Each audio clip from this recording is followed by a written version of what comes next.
on se connaît en détail, aime à ressasser dans le langage qui est définitivement le leur, les Abidjanais, à la moindre altercation verbale ou même physique. Ça dépend justement de là où l'on vient, car ici encore, les groupes ethniques se démarquent les uns par rapport aux autres. Bon appétit. Et j'enchaîne avec cette citation qui est de mon père. Celui qui a conquis sa femme après avoir cocufié autrui par des ps nocturnes se méfie de tout passant lambda qui présente des lèvres repliées. Alors, c'est un ouvrage plutôt atypique, je dirais d'ailleurs à l'image du titre. On va se réconcilier Pian. Pian qui est une sorte d'onomatopée, qui est tiré même du langage vulgaire abidjanais, qui veut tout simplement dire qu'on le veuille ou pas, coûte que coûte. Une autre façon de parler d'ailleurs dans le nouchi ivoirien, c'est Choko Nanchaka. Alors, c'est un ouvrage qui sort, je dirais, du classique. Alors, cet ouvrage, en fait, si vous remarquez bien, dès les premières pages intitulées Mise en bouche, je parle d'abord de mon existence, de ce que j'ai vécu moi dans une cour commune à Adjamé. C'est une sorte d'autoflagellation, puisque au terme de la lecture, vous direz certainement, mais qui se prend celui-là pour dire que les baoulés, c'est des alcoolos? Qui se prend pour dire que les sénoufos, c'est des gaous? Qui se prend pour dire que les gens de l'Ouest, ils sont pas beaux du tout? Qui se prend pour dire que les djoulas font beaucoup d'enfants? Ils sont pas propres, ils n'entretiennent pas leurs enfants.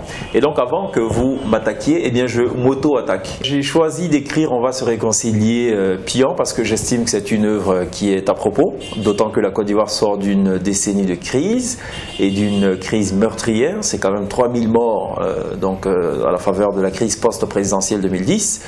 Et je m'appuie justement de l'exemple d'une cour commune, puisque je suis moi-même d'une cour commune. J'y ai passé quand même 17 ans dans une cour commune de la commune bouillonnante d'ailleurs d'Adjamé.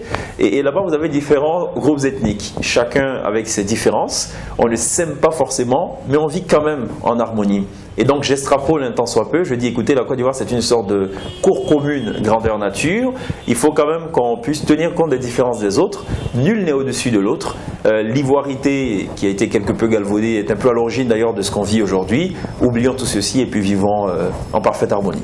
Moi je reste persuadé qu'on n'a pas le choix, on va se réconcilier, c'est une obligation. Ça va se faire peut-être dans 100 ans, dans 200 ans. L'idéal serait que ça se fasse le plus tôt possible. Mais sinon, on va se réconcilier, oui. À un moment donné, on prendra conscience qu'il n'y a qu'un seul intérêt commun, c'est la Côte d'Ivoire. Je prends juste et toujours l'exemple des États-Unis. Il ne faut pas penser d'ailleurs que les Blancs et les Noirs s'aiment tellement qu'ils s'embrasseraient d'ailleurs sur la bouche. D'ailleurs, les derniers événements avec les bavures policières et tout montrent évidemment que les barrières raciales sont encore d'actualité là-bas. Mais un Américain, il pense d'abord États-Unis avant de penser non, je suis blanc, je suis noir. Non, c'est les États-Unis. C'est cela que les Ivoiriens doivent comprendre. J'espère que ça ne va pas trop tarder. Alors mon prochain ouvrage, c'est pas encore décidé, mais ça risque d'être en fait la biographie d'un grand styliste très connu sur le continent africain, la personne de Paté-O. Je pense que l'ouvrage est quasi bouclé. Donc voilà, ça risque d'être une œuvre sur la vie de Paté-O. Et je peux vous dire qu'il y a énormément de choses intéressantes à découvrir sur cet homme.